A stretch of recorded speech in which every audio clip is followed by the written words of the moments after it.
Hello, how are you all doing? In the previous episode I built and primed the Saracen Market building. In this video I'm painting it and completing this diorama commission. If you missed the previous video you can find it up there in the cards or down in the pinned comment. So let's go.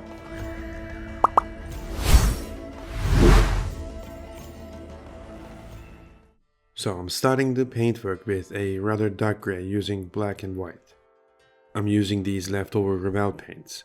I don't have anything against Revell paints all that much, I always prefer Vallejo over it. I decided to paint this in two different colors for the start. I wanted the stony sections to look different than the rest of the wall surfaces. So covered the stone covered sections with a dark grey. And painted the cement-like spots with a mixture of US grey, white and flat yellow over two coats.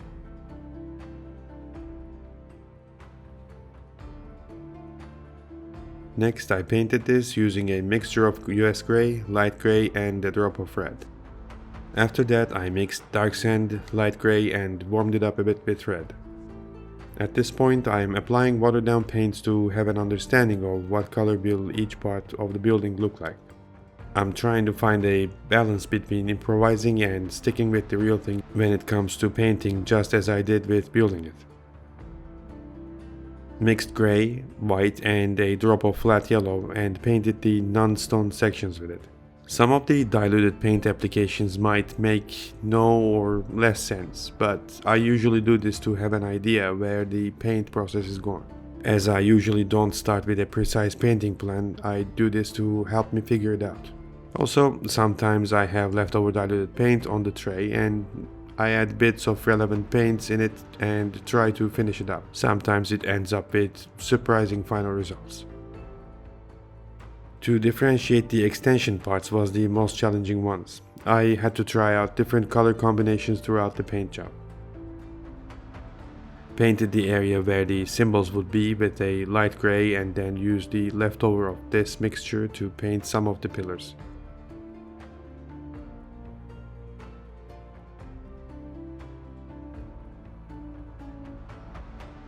With a black, white and flat yellow mixture I painted the first layer of stonework. I wanted it to have a grey look but didn't want it to be that separate from the rest of the building, so I added the yellow.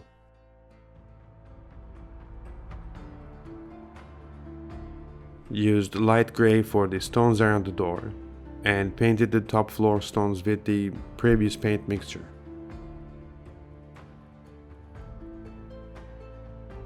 Went over the feet of the pillars with smoke color so pillars would look more saturated over the ground texture once this is complete. Once the roof stones dried, I applied more reddish watered down paints to get them warmer.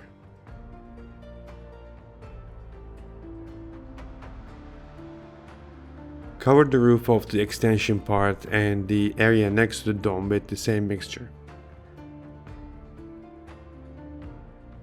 Using watered down chocolate brown color, I painted the sticking stonework over the roofs.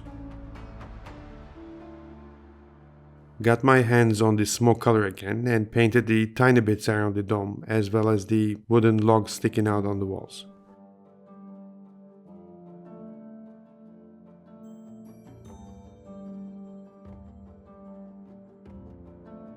With a mixture of natural wood and chocolate brown, I painted the balcony doors, window frames and the other two doors. Applied two more coats of darker tones over the main door as it's a big object that my eye could catch right away.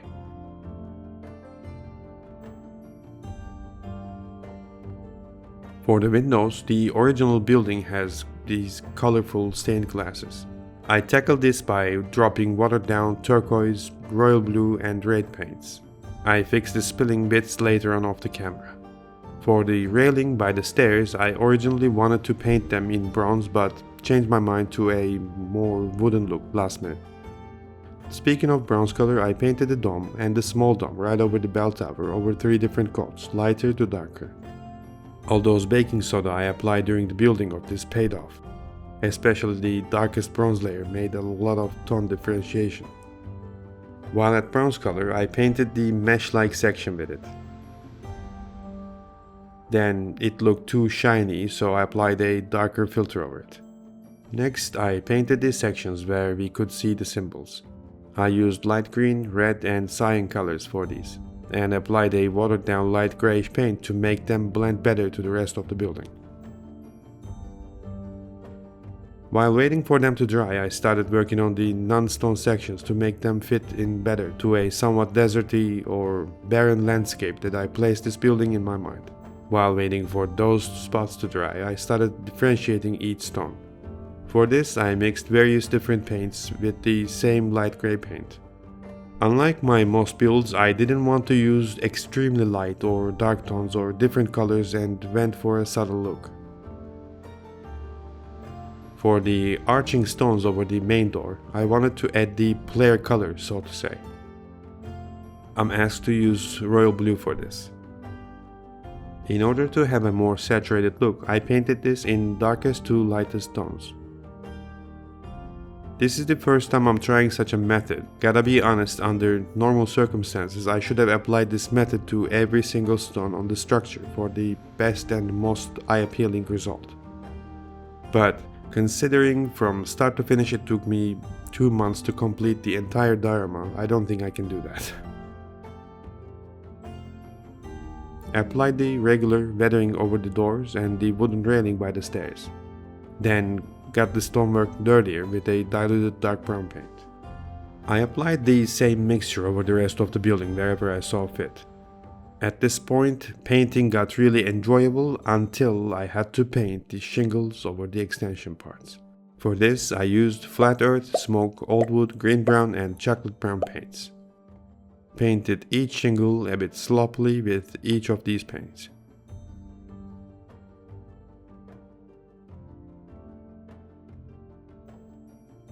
Covered the top line of shingles with smoke color. Once dried, painted all with a watered down mixture of all the paints I used to hide the sloppy paint job and bind it all together.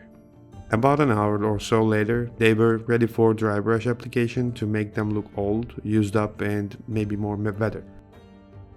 And finally applied a black wash. For some reason I never got the pillars paint job right, and got to a point where I couldn't really or didn't really want to fix them. So I applied the weathering powders at least on the bottom ends of each and hoped they wouldn't bother me to look at when this is completely done. While at weathering, I applied powders here and there. On the extension roof, I intentionally overdid this with rust colored pigments and had to spray isopropyl alcohol extra over 2 applications to make sure the pigments settle on the surface nicely. Let's look at it one last time as a standalone building before it's turned into a diorama build. Using coffee stirrers, air drying clay and more, I made the diorama objects and elements, like the trade wagons, food cart, bowls, baskets and crates of foodstuff, rugs or carpets out of toilet paper, lumber and chopped wood from skewers and other wooden bits, as well as actual branch cuts glued together to depict unprocessed wood. I obviously took some inspiration from the actual building from the game, such items like vegetable crates and bowls, the food cart, rugs and such, and considering that this is a place for trading, I improvised the wooden and log objects as they would be materials used in trade as well. Primed some of these with black, some with grey. Then painted each item with various relevant colors over multiple coats of watered down paints.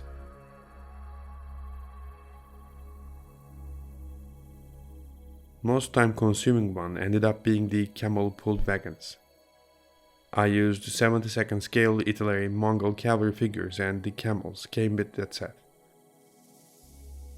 Making the actual wagons were easy, the hard part was to connect them to the camel. Since the connecting parts are so small, they ended up breaking a couple of times during the building and painting process. If you're into scratch building, I highly suggest you to combine horse or camel figures with carts or wagons. This is the second time I do such a build and it still taught me a lot.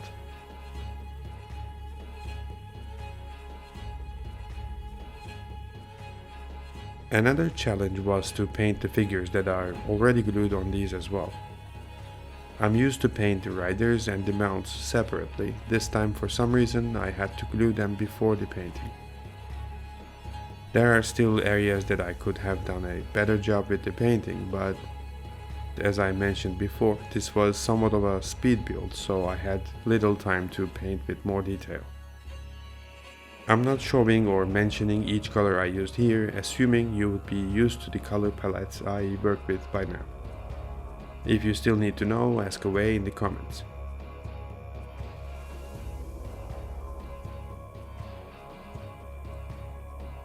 At this point, I wanted to add one more decorative item to the build. I painted tobacco filters in dark sand and a similar color to make hay bales. That also might be an item for trade in this era. As for the rugs, I had 3 options. Print designs and glue them onto the base, which doesn't end up very well. Color on the print changes once you apply watered down glue, and if you glue without adding any water, it just looks too fake. Second option would be to lay and glue the toilet paper on the surface and then paint over it, which works fine if you are delicate with painting, but I wanted to experiment with the third option, which was to cut the toilet paper, then cover them up with watered down PVA glue, and once dried, paint them separately. It ended up a method I most likely won't use again. As the glue dries, the toilet paper bends on the corners and it gets harder to lay on a flat surface. You'll see what I mean when I'm putting these on the base. While waiting for all the objects paints to dry, I started preparing the diorama base the usual way, with plywood and foam core cuts. Then painted it with black craft paint over 2 coats. Since the foam core surface is very smooth, I had to paint it over 2 coats. Then applied watered down PVA glue and covered the bald spots with regular PVA glue.